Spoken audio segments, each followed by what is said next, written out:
नमस्कार ओम नमः शिवाय।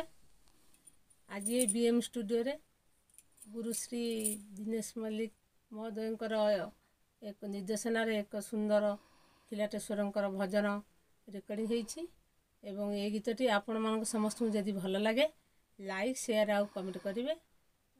ए गीतर रचना करिसेंती सुप्रसिद्ध गीतिकार नलिन प्रभा दास महोदय। आशा करछि गीतटी आपन भल लागिबो।